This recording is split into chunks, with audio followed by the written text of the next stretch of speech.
पाण खे तब्दील कयो ऐं तब्दीली लाइ तैयार रहो। ये मुमकिन ही नाहे जो हर वक्त सूरत हाल अहिड़ी हुजे जेका असांजी पसंदीदा हुजे। मज़बूत ऐं हौसलो रखो, तब्दीली थियणी आहे। हक़ीक़तनि खे क़बूल कयो, ज़ीनी तौरु हर सूरत हाल लाइ तैयार रहो।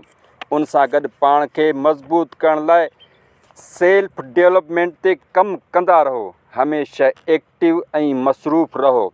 जीअं जीअं अवां नवां नवां कमु कंदा, मुश्किल वक़्तनि मां गुज़रंदा, अवांजो दिमाग़ एतिरो मज़बूत ऐं बहितर कमु कंदो। मुख़्तलिफ़ माण्हुनि सां मिलो, मुख़्तलिफ़ किताब पढ़ो ऐं मुख़्तलिफ़ कमु करियो। चवंदा आहिनि त अगरि अव्हां खे महफ़ूज़ रहणो आहे त सभ खां बहितर जॻह अव्हांजो घरु आहे। पर जेकॾहिं अव्हां खे कुझु सिखणो आहे, अव्हां खे तरक़ी करणी आहे, अव्हां खे वाक़ई ज़िंदगी में मज़ा वठणा आहिनि ऐं वाक़ई ज़िंदगी जीअणी आहे त अव्हां खे घरु छॾिणो पवंदो, अव्हां खे सफ़रु करिणो पवंदो। अगरि अव्हां खटणु चाहियो था त ख़ामोशी सां महिनत कंदा रहो। ख़ामोश रहण मां मक़सदु आहे सॼो ध्यानु पंहिंजे मक़सद ते ॾियो। महिनत जारी रखो, ॿाहिरि निकिरो, कमु करियो, छाकाणि अव्हां कामयाबु थियणु चाहियो था। माण्हुनि खे छॾे ॾियो छा चवनि था, छा कनि था, पर अव्हां पंहिंजे कम ते मुकमल ध्यानु ॾियो। आख़िर उहो मक़सदु हासिलु करियो। जेकी माण्हू अव्हां खे खिलंदा हुआ, उन्हनि खे परेशान ऐं हैरान करियो। पंहिंजी इज़त चाहियो था, बावकार ज़िंदगी चाहियो था त पंहिंजी इज़त करियो। पाण सां प्यारु कयो, पाण सां मुहबत करियो, पाण खे कामयाबु करण लाइ महिनत जारी रखो। पाण सां कयल वाइदा पूरा कयो। कंहिं बि सूरत हाल में हिमत न हारियो। अव्हां जे ज़हन में हर वक़्तु पंहिंजो मक़सदु ऐं टारगेट हुअणु घुरिजे।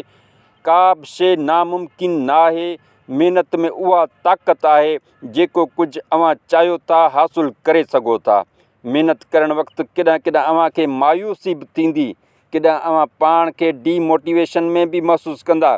पर यादि रखो, जन बि अध में कमु छॾियो, उहे आम थी विया, उहे नाकाम थी विया, उन्हनि जी ज़िंदगी बेमक़सद ऐं बेरंग थी वई।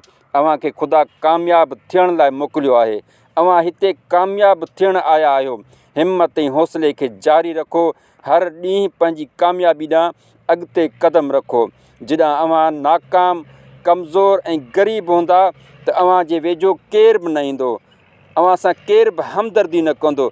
अगरि जेकॾहिं अव्हां रोईंदा, पोइ बि माण्हू अव्हां मां बेज़ार थींदा। जेकी संजीदा न थिया, जिन कम खे मुसलसल जारी न रखियो, उन्हनि खे सिर्फ़ु पछताव ऐं नाकामी मिली।